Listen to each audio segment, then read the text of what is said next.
Good morning. Well, hi. Hi, Julica. Good to How are see you you? this morning. I'm doing well. I know there's some care companions with us, Hannah and Linda. I'm not sure if you've got your videos on. There we go. Here they Welcome. come. Welcome, Linda. Welcome, Hello. Hannah. So glad you're with us. If you haven't met our care companions before, they are members of the congregation that are trained by the ministerial staff as listeners, as kind of spiritual companions, and they're available after the service. We know sometimes that these worship services can touch pretty big feelings and places in our lives. Sometimes it's grief, sometimes it's curiosity, sometimes it's wondering, and our care companions are really here for you, and you can meet with them after the service in a Zoom room just for some one-on-one conversation and listening. So Hannah, thank you for being with us, and Linda, Yeah, thank you for being with us this morning. Just really appreciate the ministry that you do. So let's get started with our service this morning. Once again, I want to say welcome to everyone joining us. There's this really remarkable thing that happens. We start the service with maybe 100 people or 100 devices logged in, and then in these next 3 or 4 minutes, another 200 people come swooping in. So I like to imagine the sanctuary just whoosh, filling up with everyone coming on in. So welcome to your virtual pew and our online sanctuary. We're really glad you're with us this morning. I know many of you are doing this already, but if you'd like to just say hello in the chat box, let us know where you're joining us from and say good morning to one another. I really do love watching this community form, the hellos and the new people who are with us. Welcome, we're glad you're with us. By the end of this welcome, we are usually about 400 plus strong children, youth, and adults and guests who are coming together to reform this community of love and hope, this place where we give and receive and grow together. And together, every time we gather, we remember who we are. We remember that we are the people who welcome and affirm and protect the light in each human heart. We are the people who listen deeply to where love is calling us next. And we are the people who, with humility and courage and bravery, act to create a more just world. We do all of these things as a faith community committed to racial justice. This is who we are, and this is the life that we invite you into as you worship with us and journey with us. A couple of things I want to remind you about for our service and time together. This Sunday, we are taking a very special offering. It is our holiday giving recipient offering. And our holiday giving recipient is Black Lives of Unitarian Universalism. We've made a 5-year commitment to support Black Lives of Unitarian Universalism, and this is year 2 of that commitment.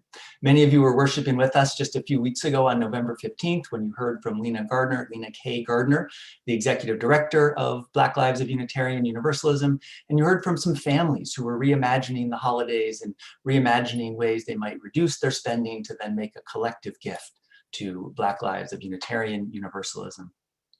So that is what's in store for us today during our offering, our collective pooling of our gifts, the ways we've cut back on holiday spending or recognize we're not traveling by air or traveling as much this year as we had thought, and making that gift to Black Lives of Unitarian Universalism. And they are serving Black Unitarian Universalists around the country. And one of their projects is a cooperative housing project in North Minneapolis that they're hoping to really kick into high gear in the coming year. So much wonderful ministry they are doing.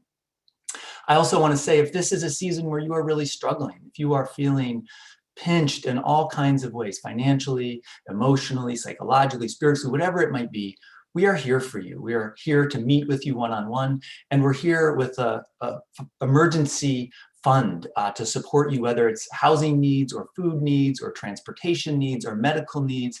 It is a no questions asked fund that is available to support folks who are just going through a hard season. And so many of us are, and so many of our beloveds are. So know that resource is available as well. I want to let you know that next Sunday, December 20th at 10 in the morning, our regular worship hour, we are having our annual Christmas pageant online. We'll see how this comes together. We're trying to be creative and imaginative and make this work for our families and youth, and the choirs involved, and Franco's involved, and Amy K. Bryan, our artist in resident, is involved. So next Sunday at 10 o'clock, family pageant. And then on December 24th at 4, we'll have the pageant again. And also on Christmas Eve, December 24th at 9:30, Arif and we will be leading our annual Christmas Eve candlelight service, modified for Zoom, of course. And of all of our services, I do want to say the winter solstice ritual, as I and some other members of the church started to look at that and thought about the sitting in the darkness and just the whole ritual dimension of that, we really struggled to figure out how we could translate that to Zoom in a way that held the essence of that ritual. And so what we're offering this year is a manuscript with readings and links and ritual elements that you can do at home with your family, with your children, with others, so that you can also honor and mark the winter solstice and do that collectively, but we'll do it at home rather than on Zoom together. That'll come out next week. Today, I want to make sure that you check the link that we've put in the chat to the order of service. It has additional information about the service and other ways to be involved in the life of the church. The order of service also has a link to the fellowship room following this worship service, where you can join folks in fellowship and conversation. If you've signed up for a small group, you can join a small group. There's also a breakout group for Black and Indigenous and people of color as well. And so, friends, as we prepare our hearts and minds and bodies for this time of worship, for this time of slowing down, for this time of remembering what is of worth and value, what is important in our lives.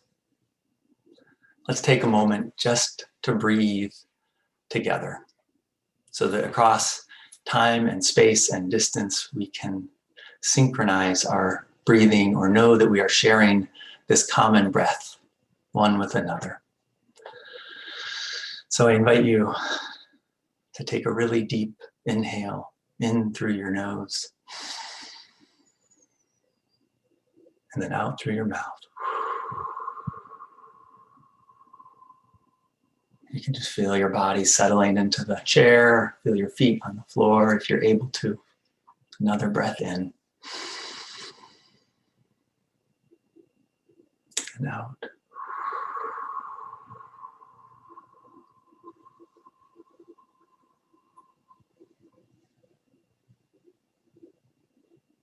And then one more, in.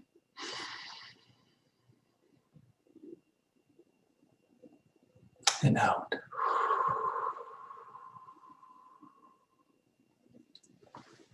So here we are, once together, reforming this community, leaning into this space and this time together.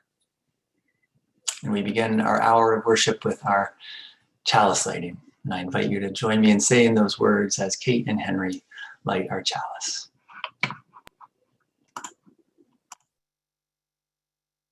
Love is the spirit of this church, and service is its law. This is our great covenant, to dwell together in peace, to seek the truth and love, and to help one another.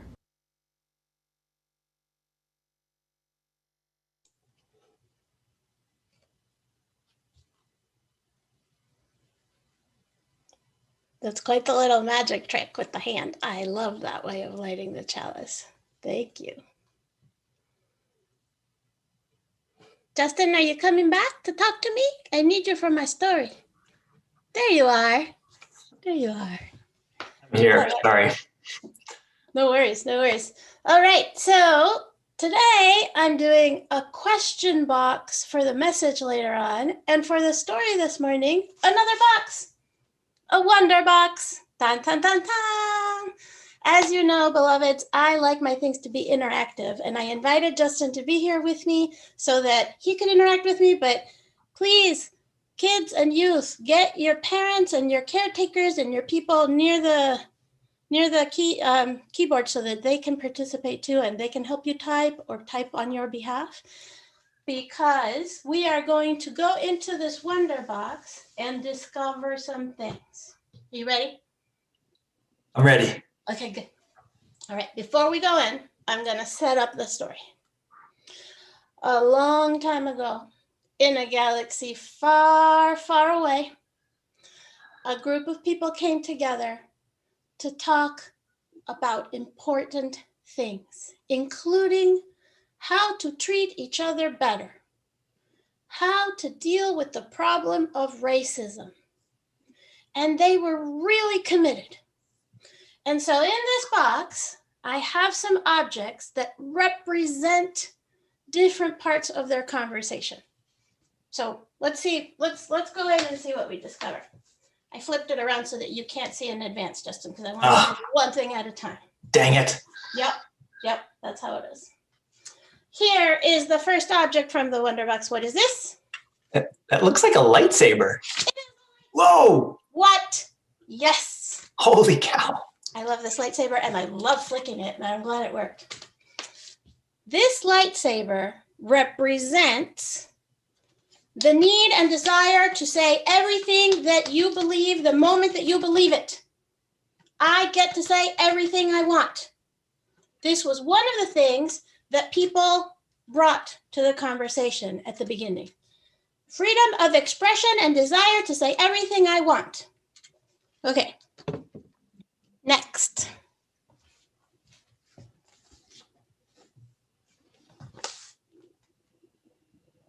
What is it?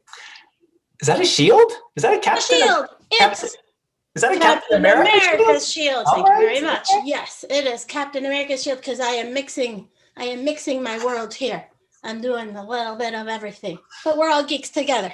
Yes. Very good. This shield is stronger than Captain America's actual shield. It is not made out of vibranium. It is not even made out of adamantium. It is made out of policy and procedure. This is the shield that some of the folks brought to the conversation to say, we have always done it this way, and we cannot do it any other way, because this is how we do it. So here we have some people saying, we've always done it this way. And we have some other people saying, I need to say everything I believe all at once. Friends in the chat, how do you think it was going? How do you think that conversation went? Not well, exactly. It was not going well. Not well. And then they realized something's going on. Why? Why do you think this was happening? Why do you think people were bringing the shield of policy and procedure and the lightsaber of need to express everything all at once? Why do you think? I want some chat conversation. It made them feel safe. Yeah? What do you think, Justin? Safety, fear. They were scared of change. Yeah, I think those are some good responses. Yeah, that's it. That's Well, right. some of those things can be habits too. So you kind of just bring what you know. Yeah, they wanted to protect themselves. Nobody was listening to each other. They weren't listening. They were not listening. That is right. That is right. So they said, we need to bring something else to the party. We need something else. Ooh. That's a chalice. It's a tiny little chalice. Isn't it cute that it fits in my Wonder Box? I love it. This chalice. This chalice is a representation of our commitment to each other and to our values and our principles and our faith. One very brave person said, wait a minute. Why are we here? We're here because we care for each other.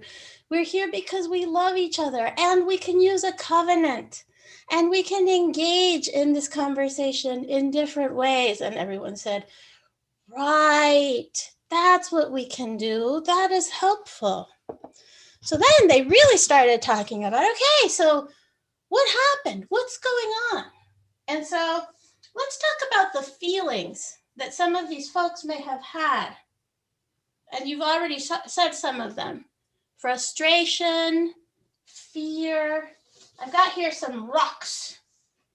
They are the rocks of feelings, the hard feelings, the difficult feelings. Yeah, some defensiveness, I see. People are feeling defensive. Yeah. They were not feeling heard. What else? That's a lot of rocks. Holy mackerel. I got 3 rocks. I want what I want when I want it. Yeah, that's not quite a feeling, but it's certainly a way of being in the world that doesn't really help. Yes, I agree. Hurt. Hurt. That's right. Yeah, thank you. Yeah. So guess what? These are really interesting rocks because they have things inside them. How cool is that? So we're going to call this rock the rock of fear. Fear. What fears might people be bringing, Justin? What would be their fears? Fear of change, fear of Change. something shifting in their thinking or their lives, their habits. Fear of not actually being safe in this place. Is this place really safe for me? Can I really say what I think? And it turns out, check this out. Come on. Ta-da. A snow. Is that yeah. Isn't that cool? Wow. Yes. I made these out of foam. Yay. Oh. The snowflake represents we are all ourselves and only ourselves. And wherever we are on our journey is good and right. We need to make room for all of us to be in these conversations and to be gentle with each other. Individuality and the tenderness with which, like when you catch a snowflake, it's so wonderful, but you got to be tender with it, right? Yeah. Here is another rock. This rock is going to be the rock of anger. Anger because I've said these things 1,000 times. Anger because these conversations never work. Anger because you don't get it. There's a lot of anger around conversations of racism. It's hard. Let's see what's inside. Do you have a guess? I don't know. I can't wait. A fence. A fence. A Lego fence. A Lego fence. This Lego fence represents good boundaries and using our covenant to help hold each other. A fence can also hold us in, right? It can remind us of the container that we're creating. And sometimes a fence can be like, nope, that's not what we're doing here. And that's good. It's good to have boundaries. It's good to have containers for these conversations. This last rock, this is the rock of shame.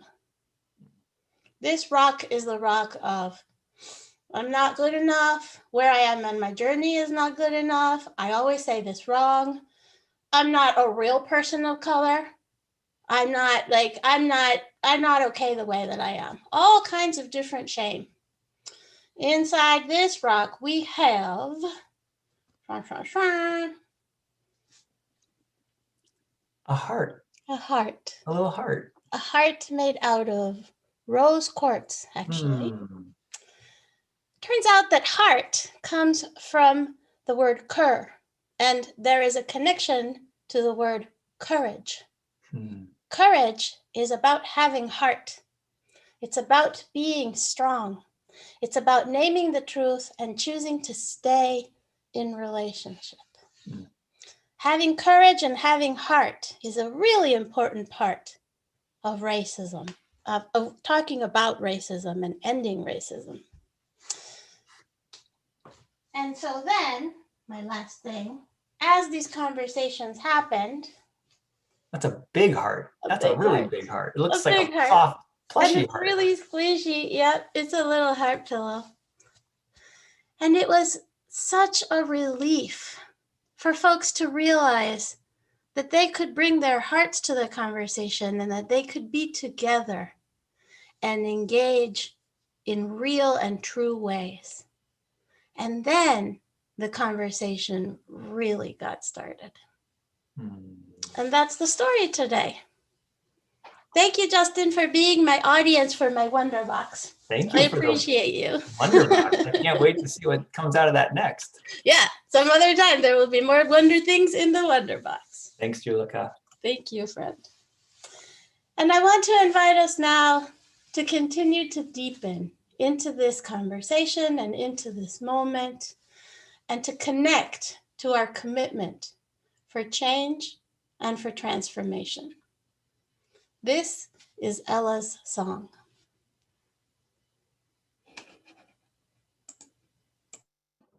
We who believe in freedom cannot rest. We who believe in freedom cannot rest until it comes. We who believe in freedom cannot rest. We who believe in freedom cannot rest until it comes. Until the killing of black men, black mother's son, is as important as the killing of white men, white mother's son. We who believe in freedom cannot rest. We who believe in freedom cannot rest until it comes. The older I get, the better I know that the secret of my going on is when the rings are in the hands of the young who dare to run against a stone. To meet the young people comes first. They have the courage where we fail. And if I can but shed some light as they carry us through the gale. We who believe in freedom cannot rest. We who believe in freedom cannot rest until it comes. We who believe in freedom cannot rest. We who believe in freedom cannot rest until it comes. So grateful for that song, for that music, the song that holds the voices and the hopes and the struggles of so many, that reminds us the work is not done, that reminds us how far as a country we have yet to go to truly be an equitable, vibrant, multiracial democracy, a country that truly lives and knows the reality of Black lives mattering. And so this morning, as we hold that story from Julica and we hold the power of this song, of Ella's song, we also hold the Black and Indigenous and people of color in our own congregation, those most impacted by the forces of white supremacy and white supremacy culture. And the first prayer we lift up this morning is this: Black lives matter. Black women matter. Black transgender lives matter. Black daughters matter. Black sons matter. Black children matter. BIPOC lives matter. It is a prayer to whisper, to shout, to say again and again, Black lives matter. So we begin there with our prayers this morning. Black lives matter. BIPOC lives matter.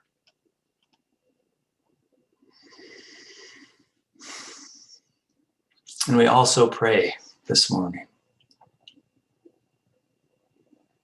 We pray to that spirit of life and love, that source of mystery and wonder, that source that goes by many names, that spirit of healing and transformation, that source of possibility, that we might receive, that we might open ourselves to resilience and wisdom this morning. We pray that we might break through old habits and patterns, those damaging practices and the mindless behavior that harms those around us and that harms our communities and the planet. For those of us who are the targets of oppression and harm, we pray for strength and joy and resilience and resolve to meet the day, to know the dignity and worth and value of our lives. We pray that our BIPOC siblings will be safe and their loved ones safe. And for those of us with privilege, with access, with power and resource, help us cultivate a new set of tools and responses to the problems at hand. Instead of holding on to defensiveness and certainty in our rightness and righteousness, let us move with more curiosity and wonder. Instead of showing up with suspicion and doubt, may we show up with a generous, open heart, leaning into loving kindness. In different ways, these are times and these are days that try and test us and weigh heavy on our hearts. And yet we know that nothing is set in stone, nothing is permanent. Hearts change, laws change, policies change, the seasons turn.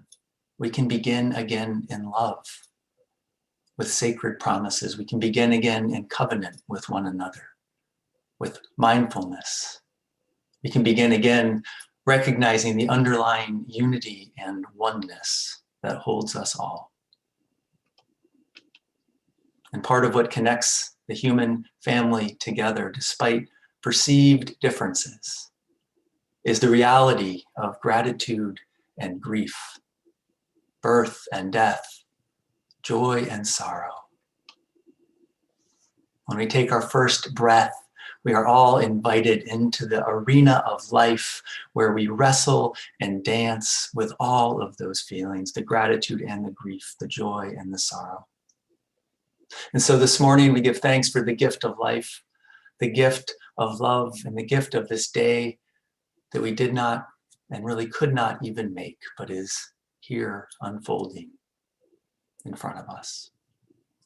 Amidst the gratitude, we recognize as well the pandemic that rages around us and all of those so deeply impacted by it, particularly healthcare workers, nurses, doctors, service workers, folks of color, essential workers, including many in our own congregation, carrying the weight of this pandemic. We hold you and we see you and we are with you.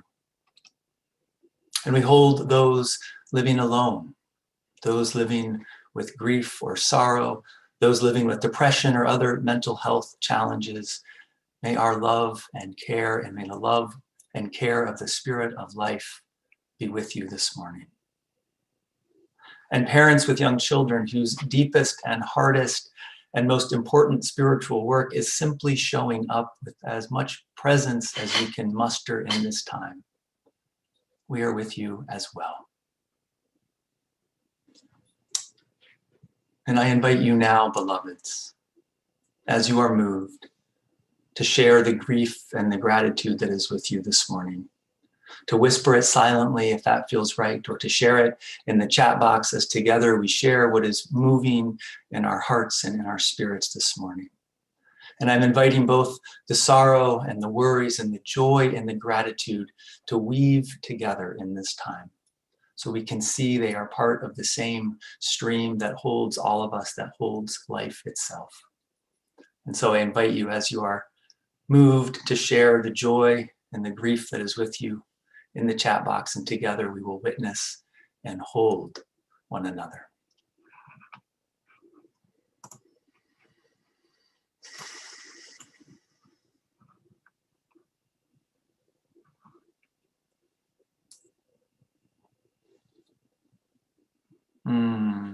Mourning the loss of a neighbor, gratitude for generosity.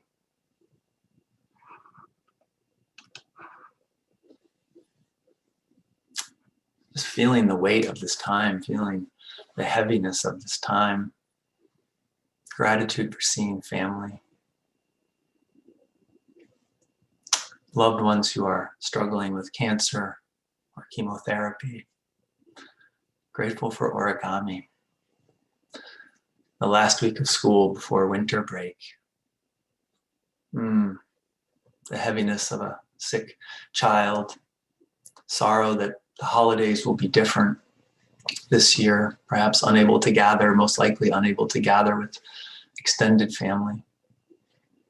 Waiting for things to get sorted out in this time of waiting, this season of waiting.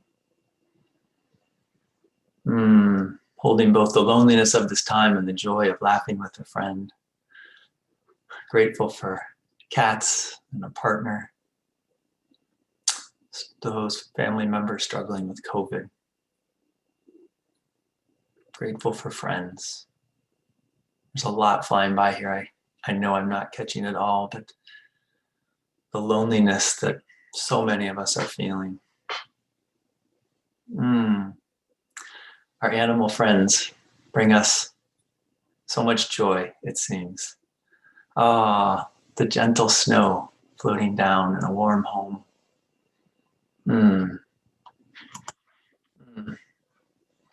I know there is so much more in this space. Other little gratitudes for the tiniest of gestures or the shortest of conversations or a moment on the phone or over Zoom with a loved one or a family member. And I know there's more heaviness and sorrow in this space as well. We hold that together and we offer this final prayer in our time of prayer. May the grip of addiction be loosened. May the weight of oppression be lightened. May grief be shared. May joy break through. And may love make every suffering bearable for us all. May it be so. And amen. I invite you now to join us in singing Spirit of Life by a church member leading us in the song, Aaron Schroeder.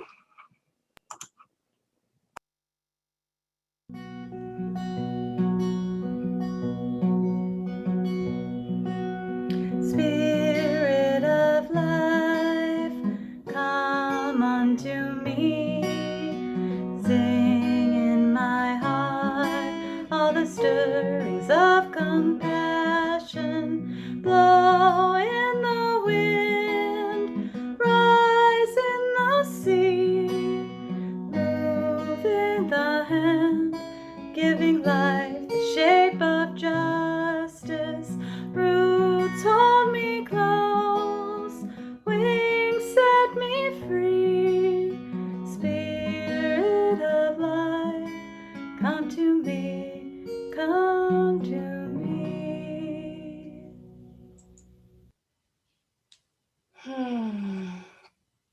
Thank you, Aaron. Thank you, Justin. Thank you, friends, always for your vulnerability in the chat, for sharing your experiences, your joys, and your sorrows. Thank you for being in this community. And thank you to those that submitted questions for this Question Box Sunday. I am really excited to co-create this message in dialogue with your questions. And I do want to say before I get started that these are my answers. They're based on my learning and my lived experience. I will be inviting other Black, Indigenous, and people of color in this congregation to chime in at the end if there is something that you would like to add. I just want to be clear that I speak for myself. And the first question that I would like to answer is one that I did not receive, but one that I think you should know. And the question is, why did we switch the chat settings? Because we just switched the chat settings. And we have set it up so that you can communicate with me and with Justin and with Jen and John, who are helping us lead this worship, and so that you cannot see each other's comments. Why? Because I believe that anti-racism work is done best when using a model of developmental learning and growth. That means that people come to these conversations at different stages and at different times. And one person's innocent question and desire to learn can actually be difficult or harmful for someone else. And this is the space where we want to reduce harm. Reducing harm is a very important part of doing anti-racism work well. That is why we have made that change in the chat for now. And I do invite you to submit questions or reactions for us to see. I will let you know that I got plenty of questions. I'm going to try to get as many of them as I can. In fact, I need to start my timer to remind myself because this is a little extemporaneous. I'm not reading my answers. I'm just going to engage them. And so I will not be able to engage the chat in this moment, but I would love to capture it, and I would love to come back and reach out to you and be in dialogue, because this is really what I'm trying to model here.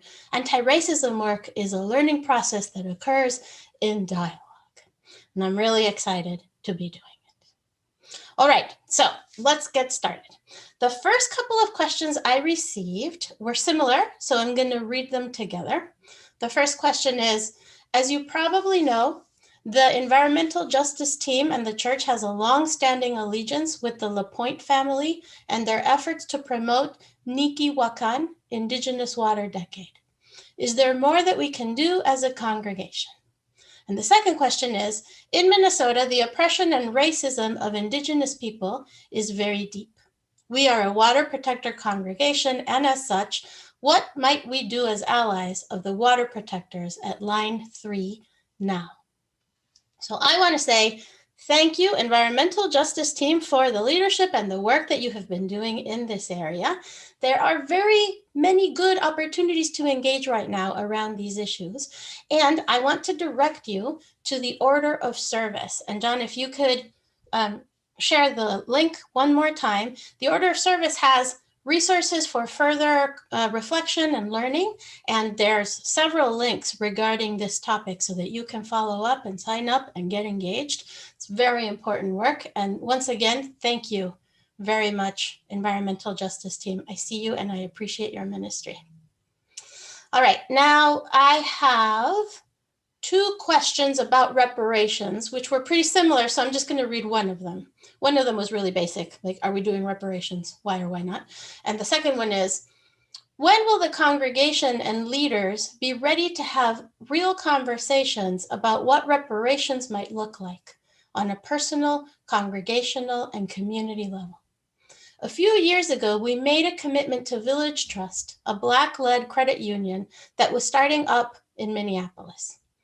What are all the ways people are moving real resources within a reparations and redistribution dialogue?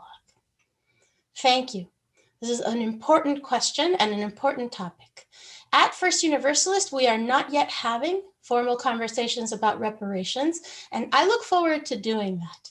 And I want to let you know that one window into that conversation is coming up soon, because we're going to be offering you opportunities to gather in small groups and talk about the racial justice resolution that the board has drafted and approved earlier this fall. You might remember in June at the congregational meeting, there was a conversation about maybe we need to look at that older racial justice resolution and update it. And that has happened. And now we want to talk about it so that we can bring it to a vote at the end of the church year in the spring. So more coming soon, please stay tuned.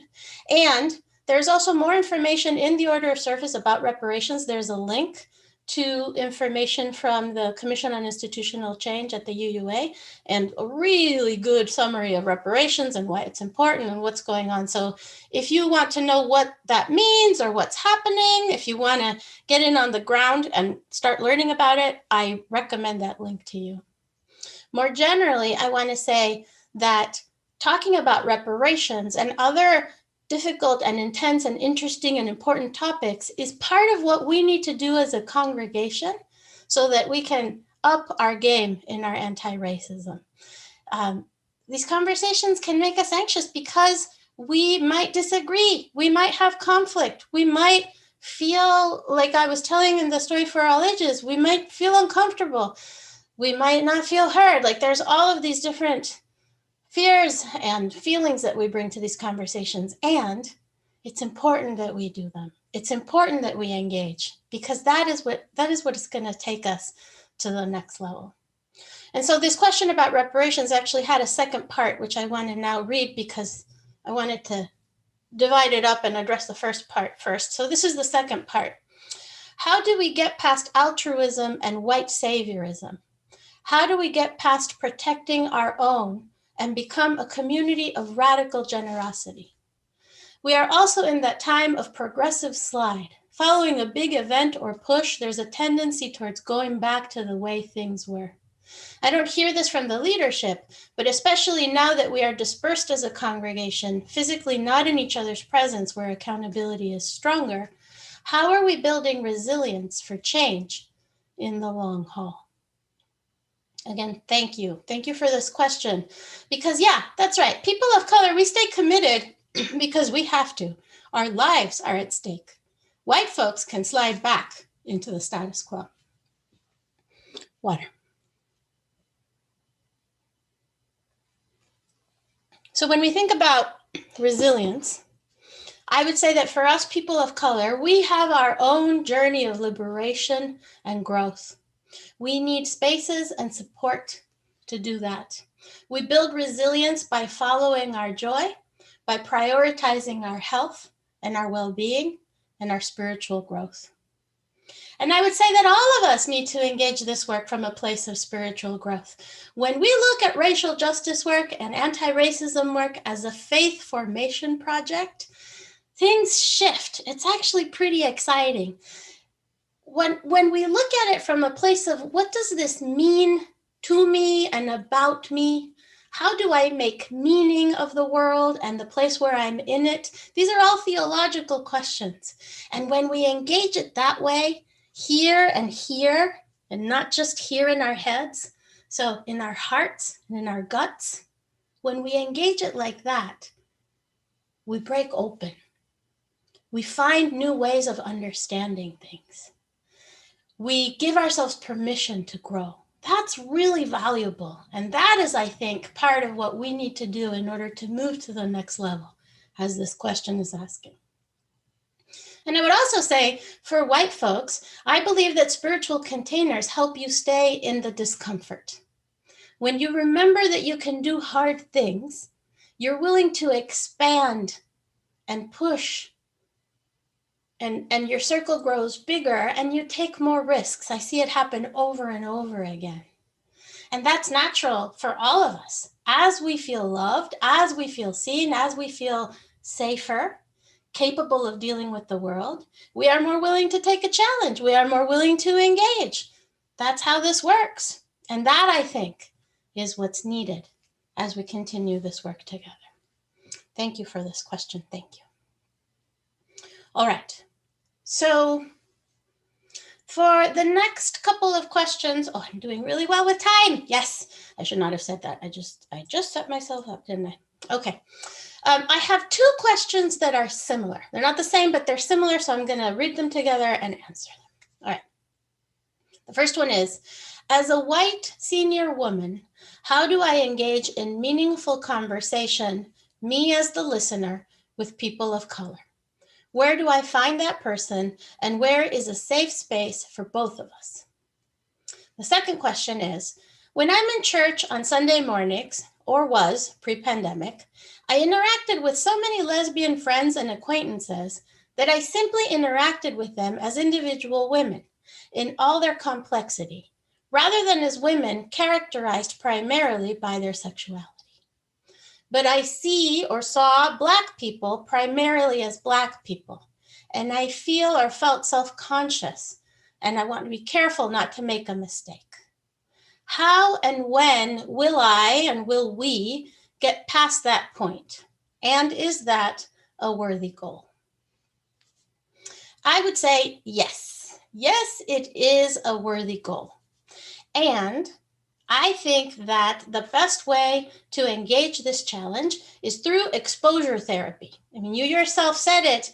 You've had enough complex individual conversations with lesbians such that the category has shifted for you.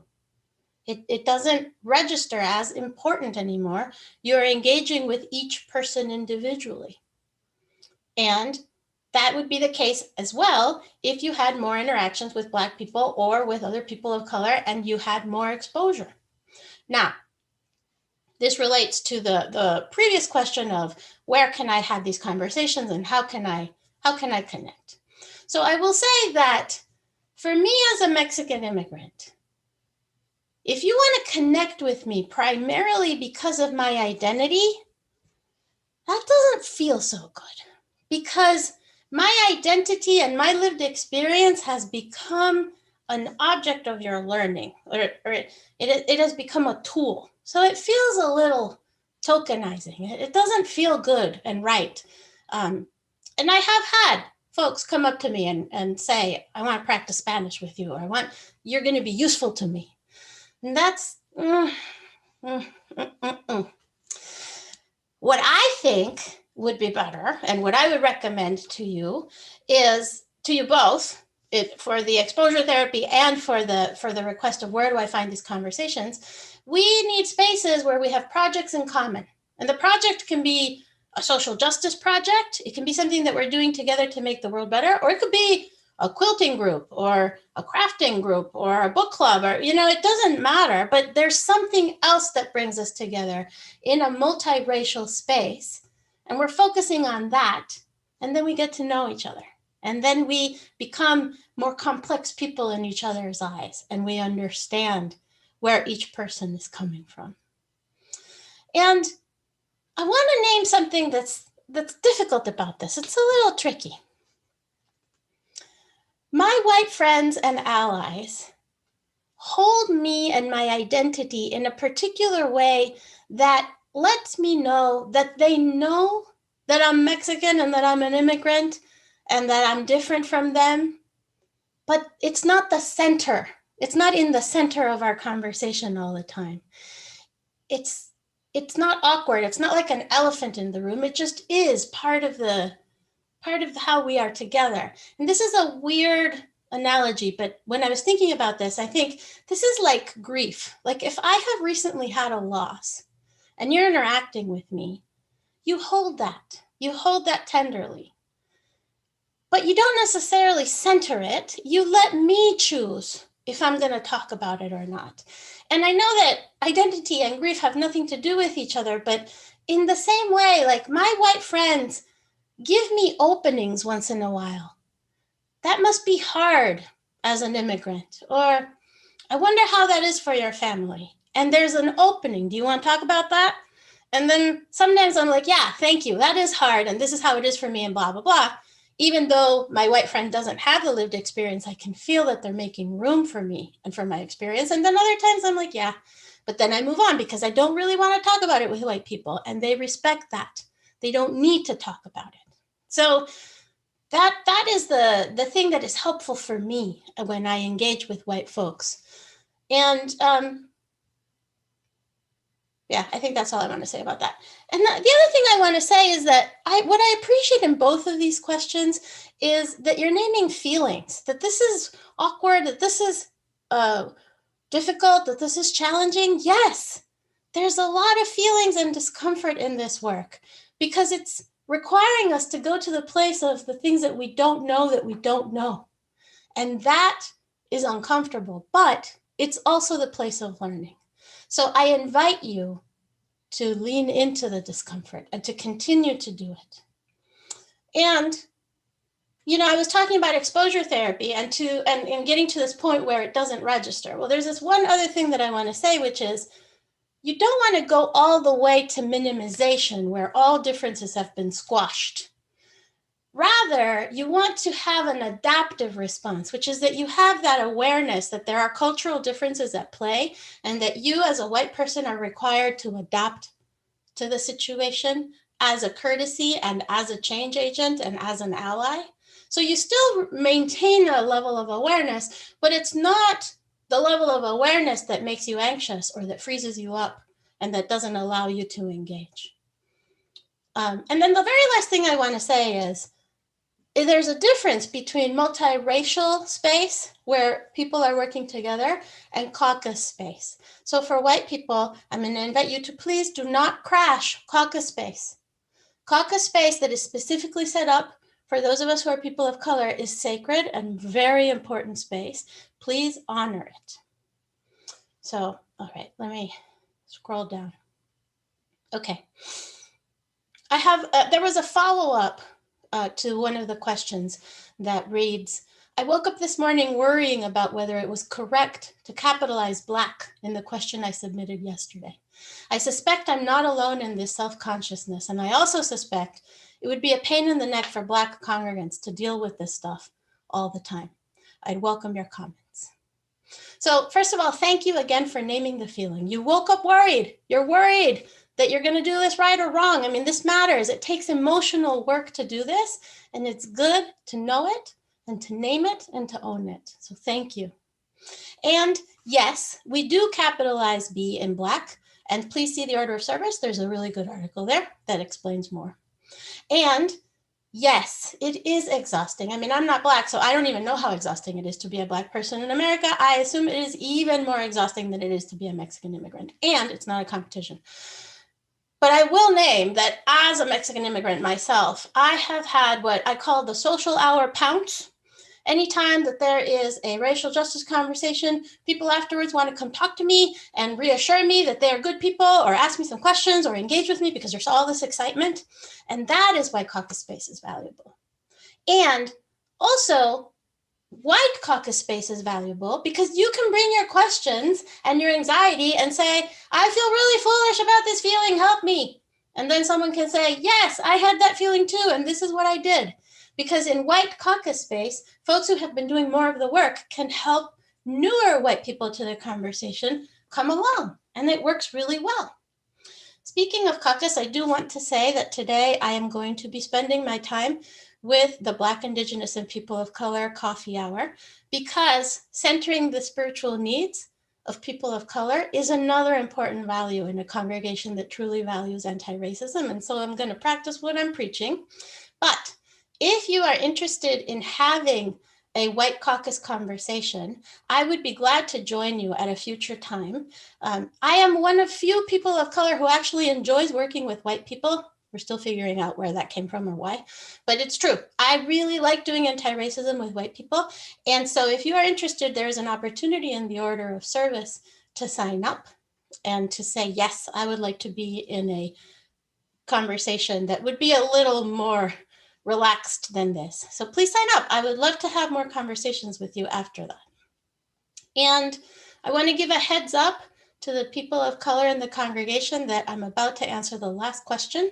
So now is a good time to start getting close to your keyboard if there's something that you want to add that I have not said yet. And I'll be glad to read your comments to the congregation.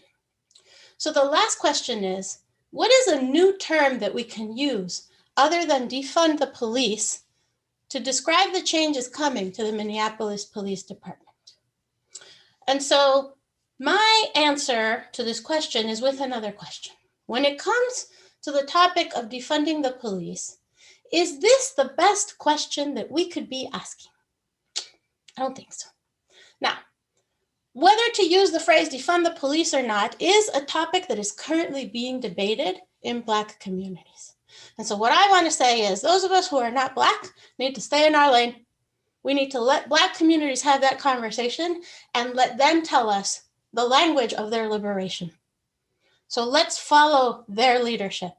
Let's stay in our lane, which is figuring out how do we actually change it so that Black bodies are less harmed by our criminal justice system, which isn't. And the other thing I want to name is, for those of you who are white, here's another opportunity to notice how you are feeling. Because debates among white folks about this word or that word have always been a part of this work. Should we use the word anti-racism? Should we be talking about what we're pro? Should we be using white supremacy culture when we're not actually in the KKK? Like, there's a lot of conversations about what's the best way to name things. And Unitarian Universalists in particular, we love our words and we love our sentences. And that's why covenanting can sometimes be so exhausting because of the way that we engage the wordsmithing. Whew. I believe that that is connected to an ethic of control. And that is a whole other sermon that I look forward to bringing to you in the future. Here's what matters to me. Black people continue to be killed by the police. We cannot rest until that stops.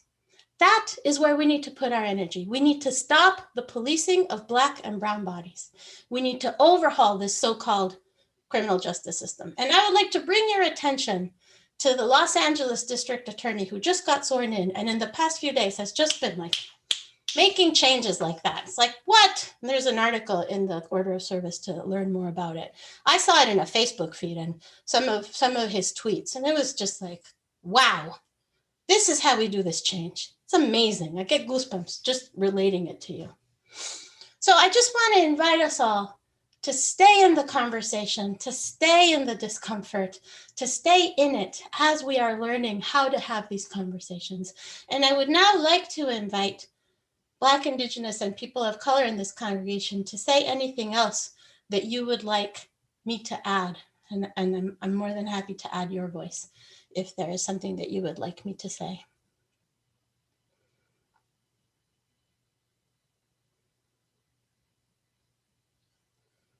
I am going to strategically use a Kleenex while I wait for the chat.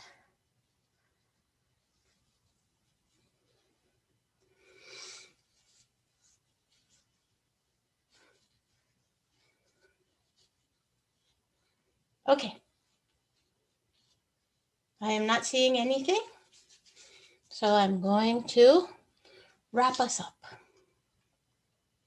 And so I want to wrap up by circling back to what I said earlier. Anti-racism is a journey of learning and healing. That's what I believe. For us, people of color, it's a journey about liberation, self-liberation. And for white folks, it's a journey into discomfort and learning. Both of these journeys are hard and different. And we can do hard things together, my friends. We can live into the words that your ministers say in every welcome in worship, that this is a congregation where we engage racial justice, and this is the journey that you join when you join this community of communities. We can do this. We are doing it, and we will go deeper together with our eyes on the prize. Onward, my friends. Amen. And over to you, Justin. Julica, thank you so much for your spirit, your clarity around boundaries and how to create this container to hold these vulnerable, important questions. And thank you especially for the reminder that this work, that anti-oppression work, anti-racism work, racial justice work, yes, can be discomfortable, particularly for white-bodied people, but it can also be and is also healing as well. And it can be a journey of learning and healing some of the harm that has happened to all bodies. It's different harm, but white bodies have been harmed by these racial narratives and lies in very painful ways. So thank you for holding that space and inviting us deeper into this conversation. Friends, we have a really amazing piece of music that the choir is going to perform in just a moment. But before we get to that piece of music from the choir, it is time for us to give and receive our holiday offering. Today, we will give 100% of what we receive in our offering to Blue, that is Black Lives of Unitarian Universalism. Blue was formed 5 years ago in 2015. They strive to be a dynamic, nimble, and responsive group of fierce and loving Black Unitarian Universalists committed to other Black Unitarian Universalists and committed to increasing power and capacity as Black Unitarian Universalists to really help our faith come alive, to have it be a liberating and justice-making faith. Blue serves a variety of Black Unitarian Universalists around the country, families and children, people of all ages, and one of their projects is a housing cooperative project that they're working on in our own backyard. So it is really a joy to support Blue this holiday season. We are delighted that they are our holiday giving recipient. You can see a number of ways to give on your screen, through text to give, through our website. You can send a check to the church.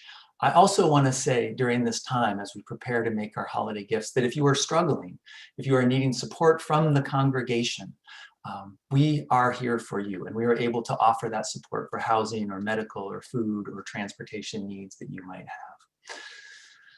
So we are about to give and receive our offering for Blue today.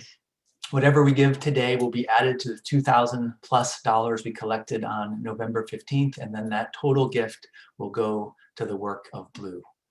It is a joy to support this organization. So as we give and receive our offering, we will hear an amazing piece that Randy Buikema, our choral director, and Franco Holder, our pianist, and our choir and church instrumentalists, and soloist Dom Wooten, all work together to build and bring this amazing piece together in the time of COVID, in the time of amazing Zoom choral productions. Let's really lean into this piece together.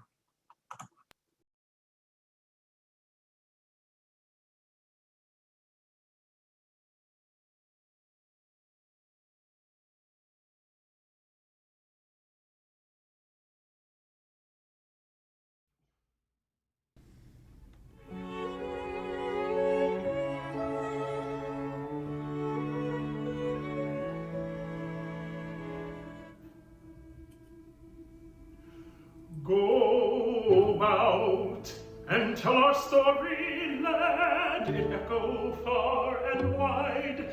Make them hear you, make them hear you.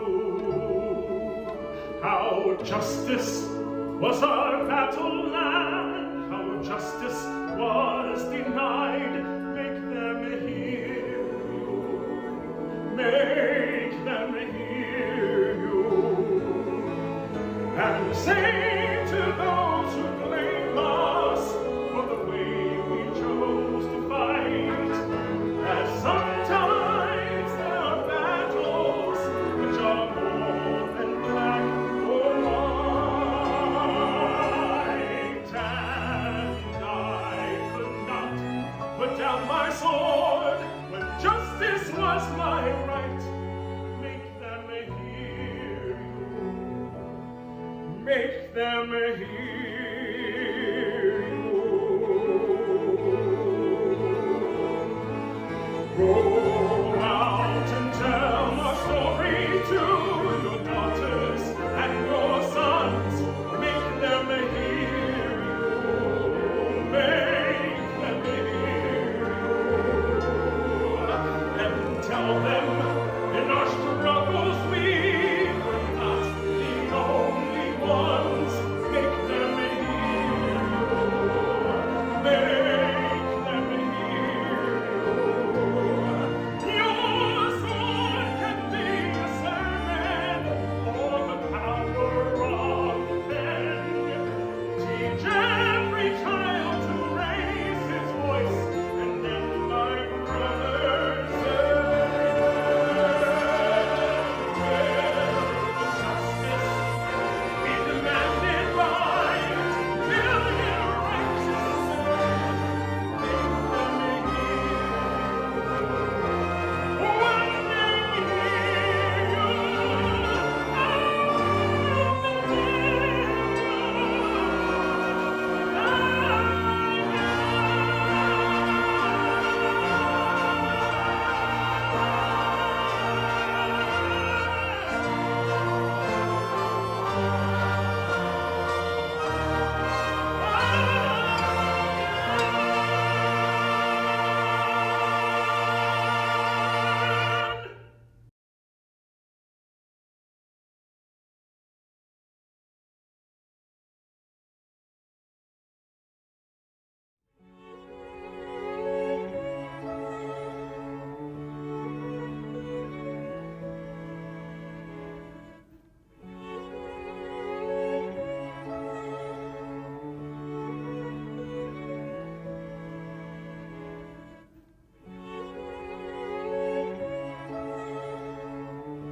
Thank you, choir.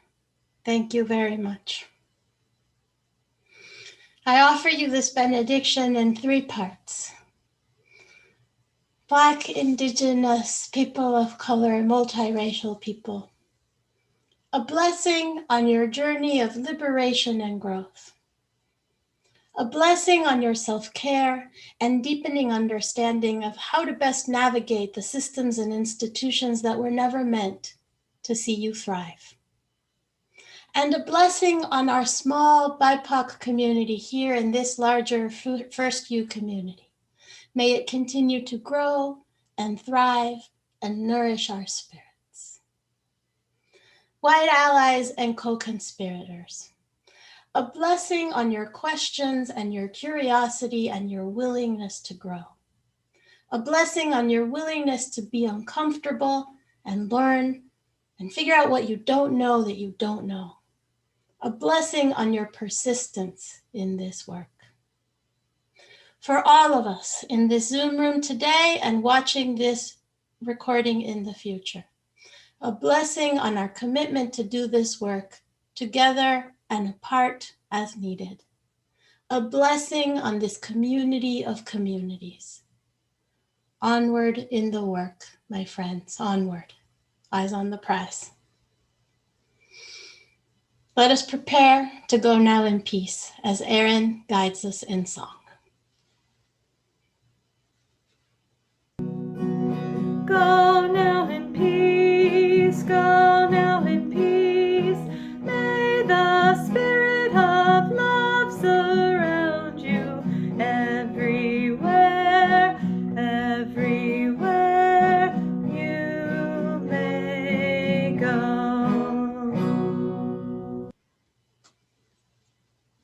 And as we extinguish our chalices, we know that we carry the flame. We carry the flame of commitment, the flame of connection, the flame of gratitude and fierceness. I invite you to share in the chat. I carry the flame. And be well, my friends. Thank you.